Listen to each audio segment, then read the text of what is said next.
Group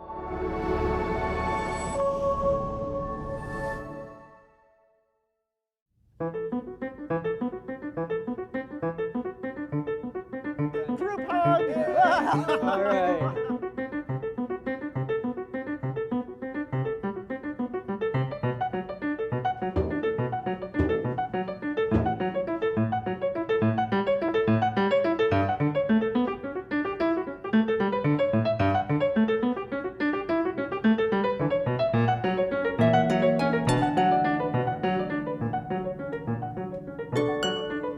Woohoo! Good job, guys!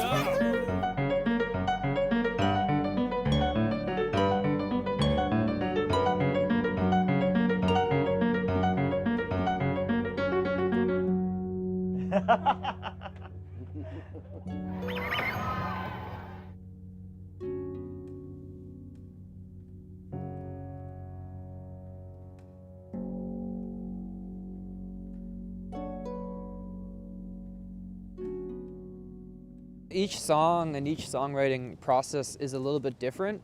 Sometimes I just get struck by inspiration, but a lot of the time I find when I get into a process of just writing and creating and then listening back, it's the listening back that really allows me to move forward and let an idea marinate.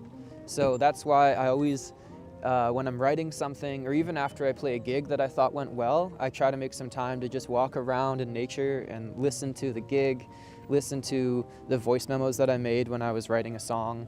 And then that just helps me integrate. Even if I don't think of anything in the moment, the next time that I go to write or sit down with my guitar, suddenly some ideas start to come out that have had some time to mature. Now, we've been in this park for at least an hour now, so yeah, maybe this has already kind of been a bit of that for you in a bit of an unusual circumstance. But just kind of as these ideas are developing, I'd like to see how they're developing. I've been listening to some voice memos actually from some 5-track loops I was making when I used to work at the Empress performing there. And I used to play a lot of slide guitar. So right now I'm just kind of thinking about harmonized slide guitar that only be possible really in the recording studio, but getting excited about all the possibilities of harmonized slide guitars. And yeah, I mean, that's on my mind right now and kind of in my ears. In your ears? Yeah. Anyway, we could get that into our ears as well? Well, I didn't bring my slide, but we could definitely do some playing. All right. Yeah. Well, let's bring it on. All right. Well, this weed eater here is an A, so I'm going to play an A for a second. It's just so clearly in that key. A minor.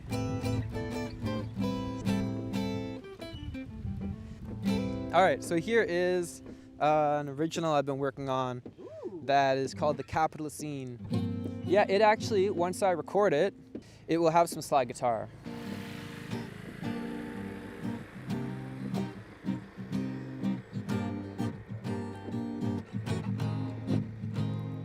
So get the capitalist scene. Capitalist scene. It runs on lithium and coal and steam and souls and dreams and public debt. And it's on for $4.99. So head right down to your local convenience store.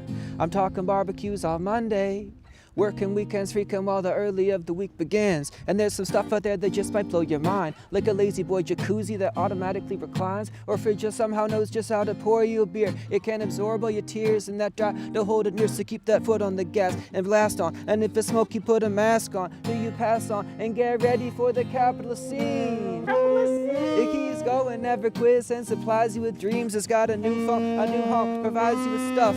And a line of credit when you're just not making enough. So get the capitalist scene. Capitalist scene. It runs on lithium and coal and steam and souls and dreams and public debt. And it's on for $4.99. So head right down to your local convenience store and get the capitalist scene. Capitalist scene. It's got supremacy dwelling on that need to make cream. It's got an uncontent 1% who killed to the top and who drilled to the last drop with politics sold and bought.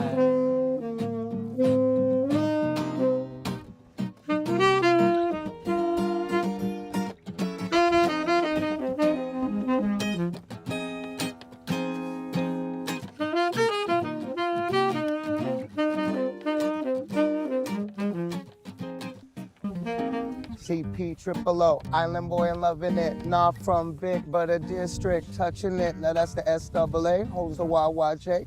claim the whole CRD and call that my home base. I used to take the 6 to Vic West, sweat through my shirt. 4 road to 70 to Sydney to go to work. Q&M, 100 spokes on a Cadillac. Hydroplane and crash the Lexi on the Malahat. These trucks toe tap the ORC in the heyday. Took Scram's old kit, then I took that bit to the stage. Made that choice and now you hear my voice when you pop a gold cassette in your deck and you press play. Working on the rhythm stems at the hidden gem, grabbing mics with every stand downtown, mischipping them. Low key, low poet, hold it down in the street, in the town where you tan, see the snow from the beach. Yeah, Nathan. Thank you. Thank you. Eating schnitzels. Oh, eating schnitzels. Yeah, yeah, yeah. I love my schnitzels. You love your schnitzels. Love those schnitzels. So do I. Love those schnitzels. Eating schnitzels every single day. Schnitzel time, yeah, it's schnitzel time. Woo! Eating schnitzels every day. Every day. My doctor hates it. Yeah, take care of yourself. So get the capital C. The capital C. Icky's going, never quits, it supplies you with dreams. It's got a new phone, a new home, provides you with stuff, and a line of credit when you're just not making enough. So get the capital C. Capital C. It's got supremacy, dwelling on that need to make cream. It's got an uncontent 1% who killed to the top, a new drill to the last drop with politics sold and bought. So get the capital C. Capital C. It runs on lithium and coal and steam and souls and dreams and public debt. And it's on for $4.99. So head right down to your local convenience store. Woo!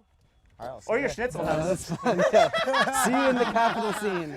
Unfortunately, we're already there. That was fun. Yeah. So I've got you as our primary guest for the jazz episode, but of course you are not merely a jazz musician. There is more going on underneath that musical hat of yours. Right. So could you tell me a little bit about kind of who you are and what jazz means to you? Well, I'm a musician first and foremost. I think that is really inspired and informed by musicians that really write about society and write music about kind of the world they want to see. But also I'm an improviser. And so for me, that means trying to build fluency in the sounds that I like. I think that that's obviously what had me gravitate towards jazz music, because jazz music is just all about improvising and finding fluency to the point where you can just speak your mind in whatever style that is. But actually I got into improvisation from loving folks like Jimi Hendrix and Eric Clapton and all that. So more from rock before I got into like John Coltrane and Miles Davis and then like Christian Scott and more modern folks. So yeah, it's been a whole sort of progression about just finding that I love the state of mind that I'm in when I'm improvising. Improvisation is about self-acceptance, a firm belief that you are ready now to express yourself, that you are ready to just be in the moment. You don't have to prepare anything else. Jazz music speaks to me very loudly, but I feel in no way barred in by that style. I feel like I can just... Right. It's not a box that boxes you in. It's a door that opens doorways. Exactly. Because finding that kind of fluency and improvisation and collective improvisation, that can be in any style of music. Yeah. It doesn't have to be jazz. Well, if you do like jazz and you do like improvisation, you could definitely choose a worse city than Victoria. Yeah, we're going to be popping by the United Church with Kelby's, where Kelby has his jazz series, and Herman's later today, which is, the spot to be for jazz in this city. And no bias, given that you have a concert there tonight. Right. No bias. No. But yeah, I love it there. Speaking of improvisation, kids are the ultimate improvisers. They are. Improvising just feels good. Like kids playing soccer. It feels amazing because you're in the moment, you're present. And this world, I think, sometimes brings us to be like disconnected from ourselves, disconnected from others. Very much kind of in a state where we're self-conscious because of the advertising industry and all that. And so I think finding mediums where you can be present and be connected is like necessary for being able to be resilient. I And think so I'm really grateful that like improvisation is one of those that's just kind of built into my life, built into my work, built into my friendships. And that really helps me, honestly, to not fall into the isolation that can so easily find us in this world. Yeah, when you talk about like improvisation and mental health, it just gets me to thinking about how so many of the issues that we have come down to just getting like caught in ruts of just like learned and practiced behaviors that are absolutely not good for us as human beings. Yeah.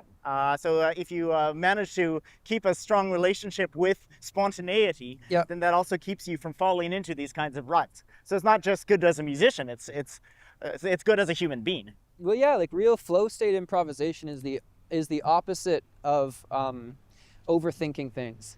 Right. And when you're hearing someone else or playing music with someone else who's improvising, it inspires you to be in the moment. Like I've had so many gigs where I'm kind of in the first set, you know, trying to get in the moment, and I'm feeling a little bit like I'm not quite there. And then when I hear a bandmate of mine break through into flow state, that's like encourages me. I see their beauty so much in how they're playing and what they're doing, and that inspires me to want to join them And does into that state of not being kind of boxed in or feeling breaking through those blocks, you know. And does it sometimes inspire you to go and get a schnitzel? It hasn't yet, but your schnitzel song might just inspire me to have a bit of a schnitzel. You're getting close. Now I'm picturing a schnitzel, so that's like halfway there. Okay, so I think we're getting pretty close to the church right now, Awesome. and that's where we are going to meet. I'm excited to see Kelby. Yeah. So, Kelby McNair. Kelby McNair. Now, who is this fella? Oh, he's an amazing drummer, community builder. He's hosted jams, hosts a jazz series, plays in people's bands, band leads, makes a lot of music happen in the city. That's something I love about this music is like the different levels of generations. Like I played a gig with Kelby last week, and Kelby's a few years older than me. The band leader was 9 years younger than me, you know, and we're all just making music together. It's a real way of forming multi-generational community. Yes. And I guess that's true for a lot of forms of music, but maybe more so with jazz, because it does have like these kind of historic roots. And here we are. Here we are. James Bay United Church. James Bay United. Right? All right. Oh, there's the Ah, guy. there's the guys. man in question. This Mr. is the place. McNair. This is the Kelby place. McNair, I Welcome. assume. Nice to meet you, sir. Pleasure to meet you. Yes, I've heard indeed. all about you. Oh, likewise. Only good things. Only good things. Yeah. Me too. Keep the stories going. Good to see you, my friend. Group hug. All right. Well, let's go inside. Come on in. I guess I would like to start by saying, we're in a church. Why are we in a church? Yeah, you know, it's a good question, and it's something that came up about 5 years ago. My predecessor in this role, a friend named Gordon Miller, called me one time and said, hey, we want to start a concert series, basically to make this place alive in the community. We want to create something that makes a space for people to come, people with all amounts of money, people with all levels of interest or familiarity with jazz, and we want to make a space for the artists to come and do their thing. So we come together every Tuesday night and do a different concert featuring kind of every style in jazz you can imagine. For people who like jazz, this is actually really a central thing. Like when I was asking people about this episode, they were like, oh, you got to talk to Kelby McNair about the jazz jams, right? So this just kept coming up. Oh, neat. Right? Yeah, I don't know if it's a combination of the fact that real estate is so expensive, venues come and go, like over my time here, there's been tons of different places to play. But this has been amazing because first of all, it sounds incredible. But there's also something I think around the community. We live in a very beautiful place. We have a very beautiful music community of people who are friends. We kind of think of it as like a jazz family. So coming together in a church, it's a very welcoming, non-denomination, discriminating church. Right. So it's really about the idea of people coming together and sharing time. It's kind of a forward-thinking thing, I think, the idea of an arts ministry, the idea of like basically that when people come together and share time together, whether it has any kind of religious or spiritual component, there is a beautiful thing that happens. Yeah, spirituality and creativity, I think, are very closely connected. They are siblings, for sure, if not just kind of branches of the same tree. I think so. I mean, we're, whatever you want to call it, we're creative, alive beings. A congregation of jazz. Yeah, indeed. Yeah. while I have you here, Yeah. we have access to some footage. So could you just tell me a little bit about kind of like what one can expect to see? Sure. One of the things that I like to do as a programmer is just to try to think of it like as a menu. So I want people to come to my restaurant, and I don't want them to ever get bored. Right. But I also want them to know kind of what they're getting. So the only thing I try to do is use like my litmus test is, would I like to be there in the audience? Is it music that represents that artist doing quality work? So one of the clips you'll see is from a beautiful singer with whom both Wes and I are familiar, named Emily Braden. And she was around here maybe 15 years ago before moving to New York. So she came back and hung out. We did a beautiful concert of her music. You'll probably also see some stuff from a great, crazy old trombonist named Brad Shigeta from the Count Basie and Duke Ellington orchestras. Ooh, really? Yeah, Wow. we try to mix it up. Speaking of different generations, hey. 100%. Holy moly. But there's always a through line. Like the through line of, I think with jazz is maybe like there's exuberance, like joie de vivre that exists. And then there's also a seeking or a practice of authenticity that allows the musician to speak to the audience in a way that's understandable on a deeper level than just like, notes. It is about a feeling. And that feeling transcends the space between us. You enter into a transcendental state. It's almost like going to church. Well, it can be spiritual. That verve you're describing, I think everyone gets. And when we're in the moment, we're so alive. And if someone is making music, and just improvisation, because of the nature of it, challenges us to be in a state of flow. And be in the moment, because if you're not in the moment, then you are unable to. Then you get off the train. The train's rolling, but you're not on it. And so the only way to do it is to be in the moment. And then seeing people in their element in the moment is inspiring, and you just feel that energy. So I remember I was reading a book a little while ago that had to do with the idea of, they call it empathy as a scientific term, but what that means is if we went to like an Olympic sprint, we watched the sprinters, we would actually be faster for like an hour. There's this weird thing that happens metaphysically or somehow, brain science-wise, people can measure it, where like a little bit of our brains merge somehow, and we actually get faster. We have an experience somehow that we've been able to embody for a short time. So when musicians are playing and they're in that flow state, the audience is picking up on something magical. It's like quantifiable, but also ephemeral and magical. Be in the moment. I think it makes people live longer. There's studies about community and people getting together and living longer, and this world can be so isolating. So series like this, I think, actually make people live longer. Yeah, I believe it. Coming together in community. It's a beautiful thing. We're heading over to the conservatory now, where I do program developing and coordination for their contemporary school. Excellent. They have a whole number of schools, but this school is, all about contemporary music and performance. So we've talked a little bit about music for you, but I also feel like we kind of neglected to mention something rather important. Oh yeah? What's that? You have a band. Oh yeah. See? A band, a new album. This is why musicians need help sometimes in self-promotion. Right? That's right. I have a band. It's the Wes Carroll Confabulation, and actually 2025 is our 10-year birthday. So that feels like a big deal. We have some releases coming out. 2024, we got signed to a Toronto-based record label called Flat Car Records.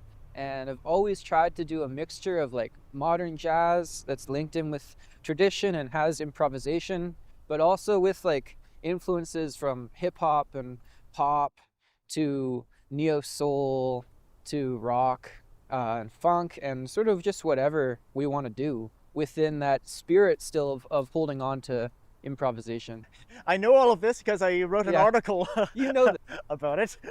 And I was particularly interested in the work that you do because I feel like you put this improvisational energy, this kind of openness of thinking outside of the box, that's clearly a big part of your values, and also in like the topics that you cover. In your latest album Helium, it features songs also looking at genderqueer topics, which are near and dear to my heart. That's not really a question, it's just it's a statement. I can turn that into a question if you want. Yes, please.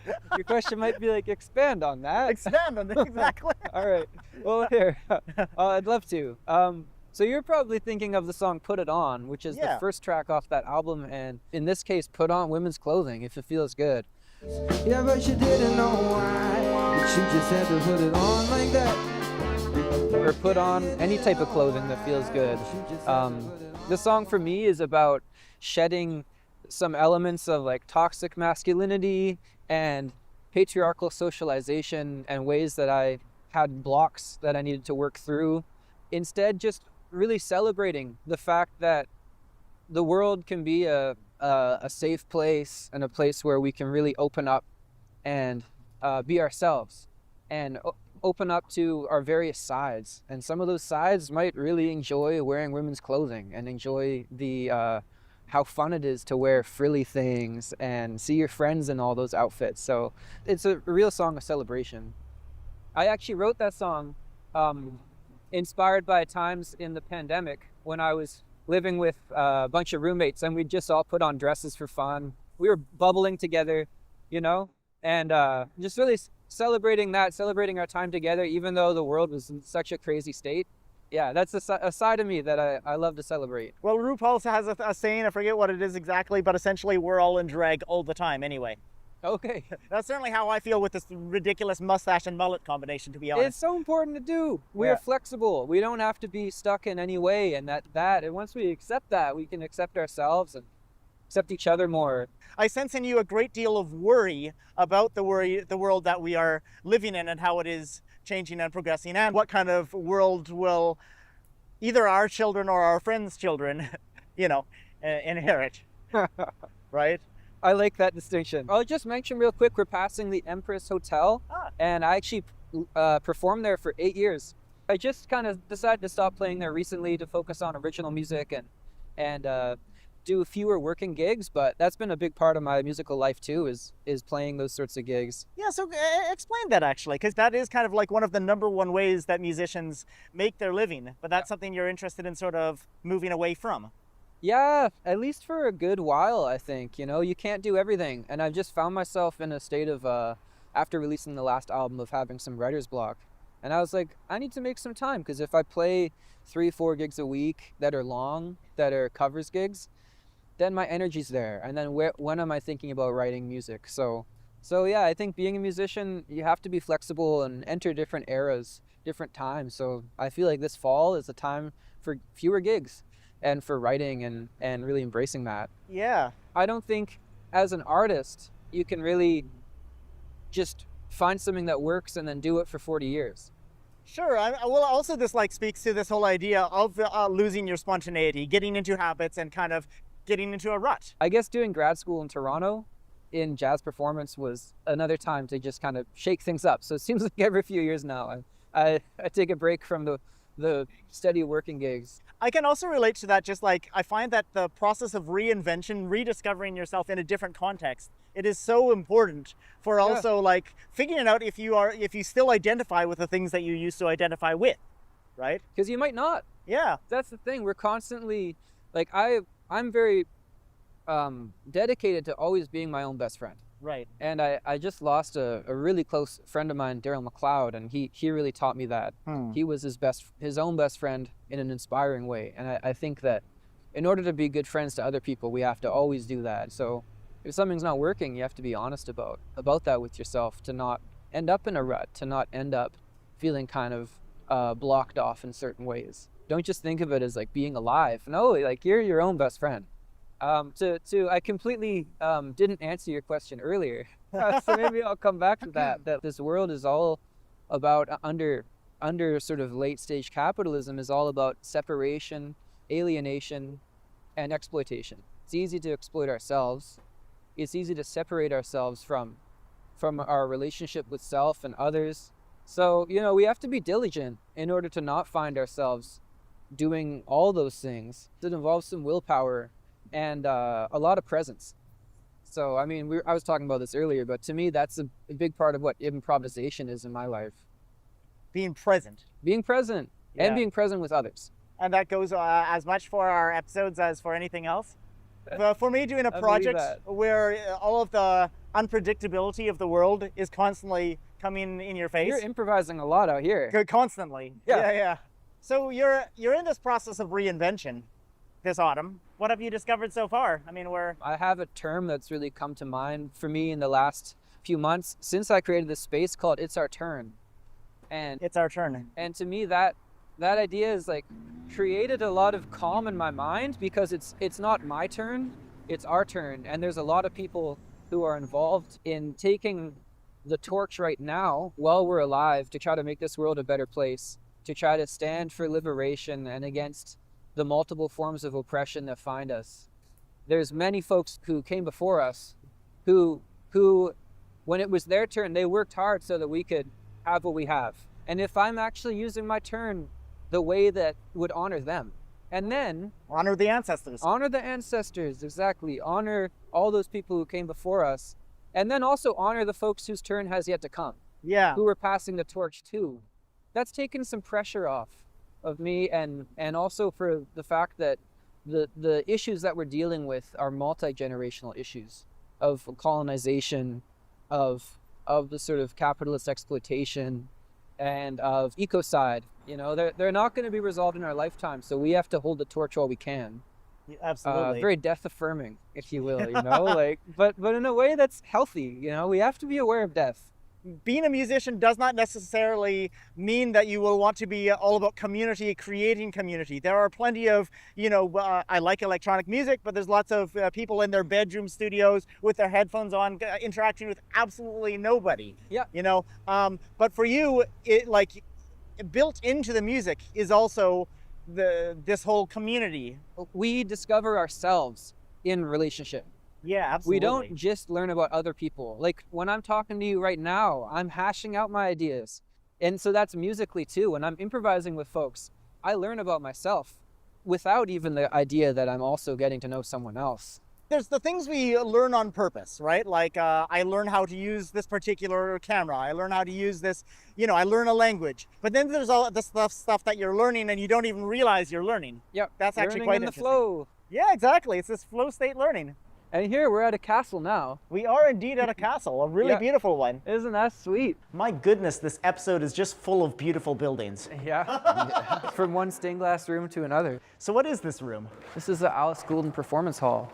Okay. It's a part of the Victoria Conservatory of Music, especially when there aren't people in it, audience-wise. A very loud live room, which is a fun place to sing. So Nate, you are this episode's secondary pedicab operator, but you also work at VCM with Wes. We just had a good talk about hip hop and how it works at a party, and that led to a workshop, and that led to a job. So I'm completely flabbergasted and entirely humbled to be here. It's been my job for coming on 2 years to do program development here and think up new classes or work with instructors who want to bring new ideas into the contemporary school. And hip hop has been on my mind. That was something that I've been thinking about that the conservatory could use, thinking about conservatories dating back to the 1500s, deep into the 1900s, only playing classical music. And now we have this space where we're in a big church and we're like starting to run hip hop programming. So yeah, when Nathan and I started chatting about that, I think it was at a New Year's Eve party. We were just chatting about that, and it was like, oh wow, this clicks. I was having a conversation with one of the instructors, and she said when she attended the Victoria Conservatory back then, they weren't allowed to play pop music in the hallways. Wow. I was just thinking about the faculty concert that we were both rapping at the faculty concert this past year, when that had never happened before at any type of VCM faculty concert. I never really considered There'd never that. been rapping before, and we were both doing it. So it feels exciting to be bringing that into these spaces. Like with Nathan, what can we do here together? So you have this the mechanics of a rap flow class. With all the time that's passed since rap started, it's not very well understood. And there are mechanics that underpin it the same way that there's any other type of music, but if we try and look at it through the same lens that we look at singing, it's not going to make sense, and it still doesn't to a lot of people. So this is an amazing platform to be able to try and communicate that to the people, take that to the people.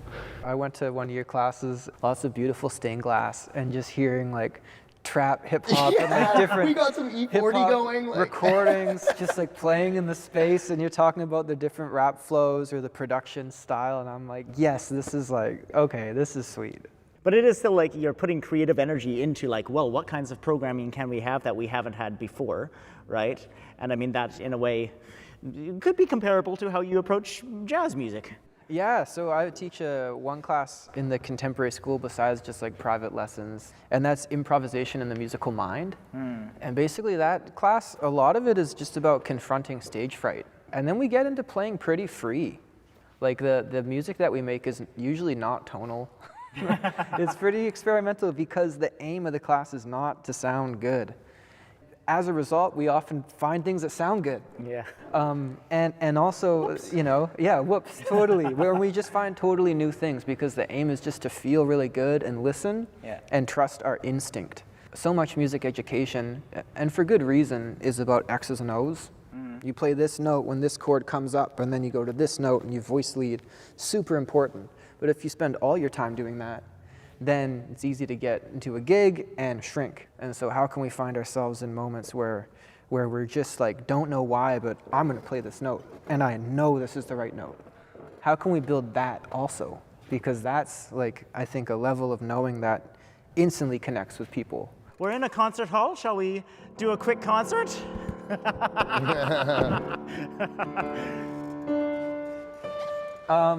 We could, yeah.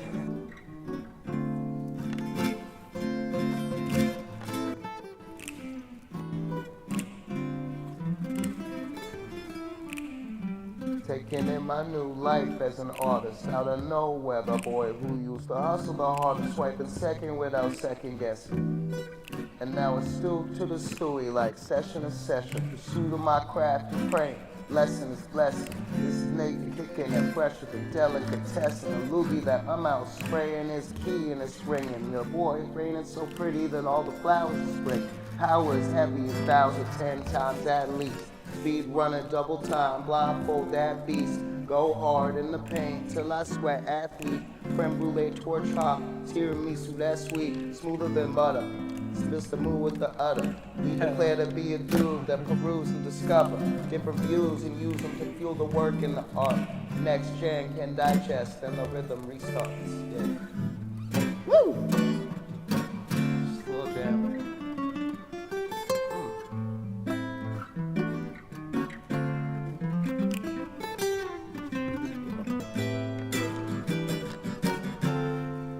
It's so high. It's so high, it's all I had there. It's so high, it's so high, it's all I had there.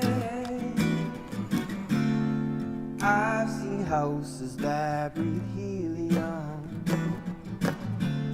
The same squeaky words as I walk the steps,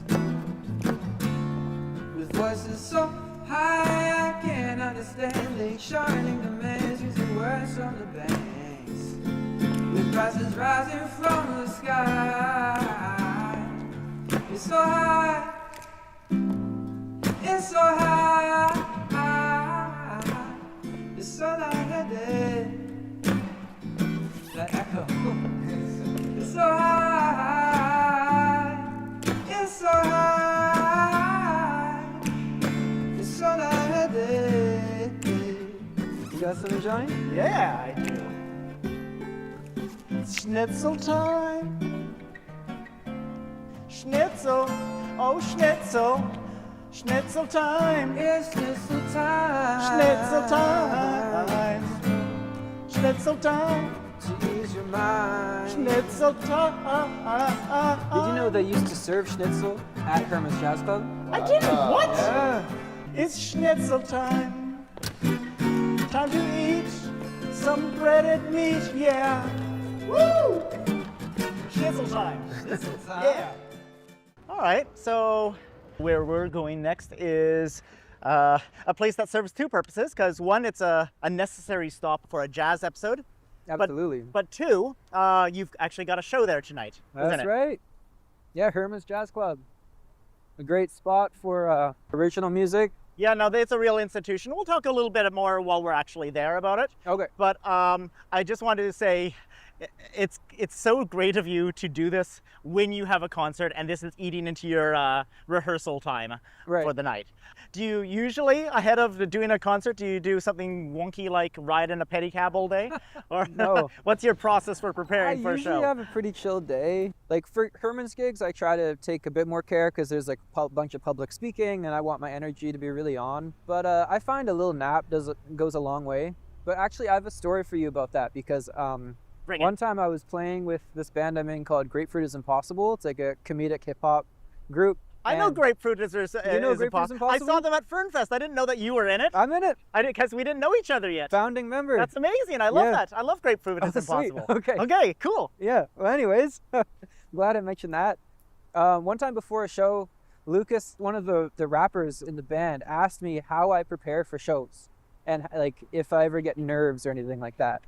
And I had a really funny time right before going to the gig that day. Okay. Basically, I'd just gotten 3 piercings within a few days, like all on my face, and is important for reasons you'll understand soon. And I had like a little bit of a cold. This was pre-pandemic where you might have a cold and still like go and do things. So I was like, okay, well, I should take a daytime cold med before going to the show to make sure I'm not stuffed up, Yeah. all of that. Unfortunately, I took a nighttime cold med. Oh no. And I realized right afterwards that had happened. So I was like, oh shoot, okay, well, what am I gonna do? And I was like, hey, people like force themselves to throw up, right? That's the thing that people do when they like think they've poisoned themselves. Maybe that would be really easy. Maybe I can just throw up this nighttime cold med. Oh no. And then I won't have like something that makes me drowsy in my system before this like high energy gig. Easy, right? It's not easy. Good to know. You'll know that I am unable to force myself to vomit. Okay. So I couldn't do it, but I just had these fresh piercings and was started to get like lightheaded. I felt a lot of pressure in my head and I was like, okay, man, I gotta stop this. Maybe I'll be a bit drowsy, but I can't do it. And I looked in the mirror, all 3 of my new piercings were actually bleeding because of the pressure, the blood pressure in my head. Happy From Halloween, gagging. Jesus. So anyways, so I told Lucas the story and I was like, yeah, that's how I prepare for a gig. And he was like, oh, good to know. We have different we have different ways of getting ready for the gig. How did your relationship with Herman's as a venue start, let's say? It started back in 2014. I was releasing my first album with this collective called the Off Pulse Jazz Quartet. Come 2015, I had my first confabulation gig here. So it's really played a very big and fundamental part in your career as a musician here That's in right. Victoria. You would have had a lot of feelings when the government, or when it was announced that the upstairs was going to close down.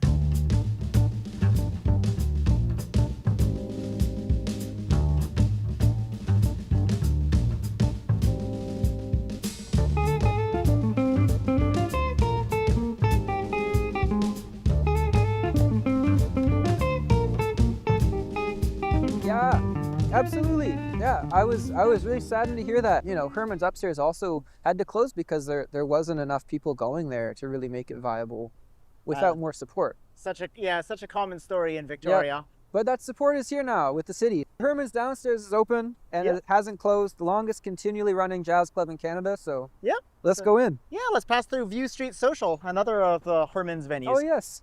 Holy moly, Sam! Yeah, thanks. Hey, what are Happy you to doing see you. here? Yeah, just picking up the cable, for the next event, of course. We're doing an episode. Oh well, fancy honey. Yeah, nice. This is Wes. Hi, Wes. Hey, nice to meet you. Hey, Sam. Yeah, I'm actually surprised you don't know each other because you both hang out here a lot. Yeah. Kind of. You have 5 minutes? Yeah, I got a couple minutes. Yeah, just been busy with creating events still, and have another one upcoming in 2 days actually. Oh, really? Yeah, Okay. non-stop. You could have left this cable right here. No, well, this is a different place. Oh, I see. Okay. Bon Victoriage, though, this is a small city and like communities intersect. So running into you today is actually the perfect thing to happen for this episode. Yeah. Yeah. So Herman's View Street Social actually kind of more connected than I initially thought. I thought, oh, I have never been to Herman's. I want to get to Herman's. And then Actually, you have been to Herman's, Johnny. Yeah. If you go to View Street Social. Yeah, you have been there. Yeah. Absolutely. We lost Victoria Event Center not that long ago.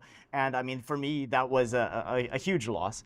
And then thinking about like, where would I go if we didn't have View Street Social for, as you say, these kind of really laid back nights. And there is always this kind of threat hanging over us. A city's livelihood is based on the entertainment it has within the city. Cities that are alive have vibrant art spaces that actually are secure to be able to continue to exist and plan and grow and support the arts. The city buying all of Herman's, all 3 buildings that are part of a whole larger space, is really exciting because we need that in the city. The way that capitalism affects the local ecology of our cityscape is similar to the way that it affects the ecology of the environment. And we're finding extinctions happening. We're finding, just like we have the capitalocene happening, which is another word for the Anthropocene, a permanently changed ecosystem globally. We have the capitalocene affecting the ecosystem of the arts and of what cities look like, with more and more condos, more and more Walmarts. And that is the gravitational pull within a system based on exploitation. And so unless the business model allows musicians to earn a living, unless we have that, we're going to see gravity pull us more and more towards fewer art spaces, more condo buildings, more ridiculously priced rental spaces, and no venues. So it's a key thing the city's doing, and at an important moment, I think. It's good that happened, because what, I'm sorry to say it, but one thing that I associate with Victoria is venues closing and not necessarily being replaced. You know, we've in this series we've talked about Logan's. We were at VEC 2 days before it was announced that they were closing. So I also find it quite. It's so interesting that the city decided to step in and do that for Herman's. Folks who are paying attention see that this is a desperate situation where things could go either way. And luckily we have a city council that has musicians who are currently playing, used to play music, who are interested in keeping a thriving art scene alive. But yeah, seeing, okay, we've lost a few. If we keep losing venues, what is our city going to look like? Arts needs support, just like healthcare needs support, education needs support. If we look at everything as having to be super commercially viable, we're going to end up with a pretty dead city. You use the term gravity to talk about like just kind of things falling to earth a little bit. And tonight when you're doing your concert, you're going to be playing a lot of songs from your newest album, Helium, which is kind of the antithesis to gravity. Could you just sort of tell me what like the metaphor of helium in your album kind of has to do with everything we've been talking about? Well, that's interesting. I mean, there's so many contradictions within the system of capitalism, but, you know, I'm talking about a race to the bottom that's commonly talked about with capitalism, where, you know, things have to be made more and more cheaply, workers need to be paid less and less in order to create more room for exploitation and profit. That's sort of the race to the bottom analogy. The album Helium is about basically how prices of things, costs of rent are floating up and up towards the sky. Our mental health is getting harder and harder to grasp in this current world with ecological crisis and more extreme weather events every month. And then as a result, we find ourselves speaking in rushed, squeaky voices. So we find ourselves like we're breathing helium. We're talking, we're not grounded. We're caught up in the whole moment, and what we need is a grassroots social movement of people who are grounded very much so, and aren't breathing helium, and are finding ways to breathe air. Well, I hope that, you know, as far as breathing air, today, as we film this, does provide us a place where we can breathe some of that air. And the pedicab, too. Yes, exactly. Lots of fresh air. No, this is fresh air for me. Like, whenever I'm with community, whenever I'm singing with people who I love and seeing the community out, hearing loud music, I'm breathing great air. So cheers to more air, more arts in the city. What's up, everybody? How are we doing? Wow, thank you so much for coming. I appreciate the woo-woo-woo-woos. That's great. Keep it coming. We're going to be casual here tonight. When we celebrate, I see you celebrate, lost deep with your friend. meant to masticate my words on your plate, but you ain't touched them yet. A hushed winter's day with snow disintegrates the roars of outside. Your thoughts screaming more, your daydreaming for, 'cause when I speak I see that loss again in your eyes. I see that loss again in your eyes.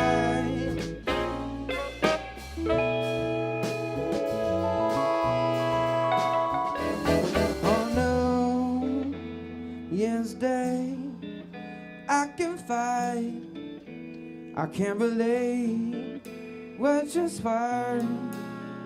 I couldn't say. It's like I'm trying not to age.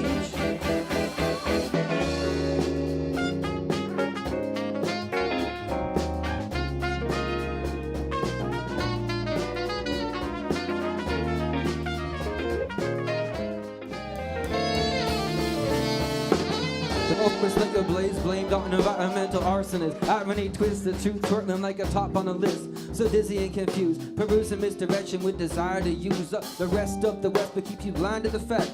Fracked up and acting an extractivist tact. That's Alberta with the tar sands. BC, LNG, Fairy Creek, oil lobby filing their teeth to suck out remains. Yeah, pains me to frame with this wit. 1,200 arrests can keep the saw blades a bit, where they can tear with a heart or rip the art out from a taste. You got capacity, but just can't seem to put it in place. Apolitical, yeah, but we're political. Apolitical, yeah, but we've got something to say about the people in poverty, power, production. We're political, but that fire is blocked from eruption. Yeah, but you didn't know why, but you just had to put it on like that. Yeah, you didn't know why, but you just had to put it on. Yeah, you didn't know why, but you just had to leave the house like that. Yeah, you didn't know why, but you just had to put it on.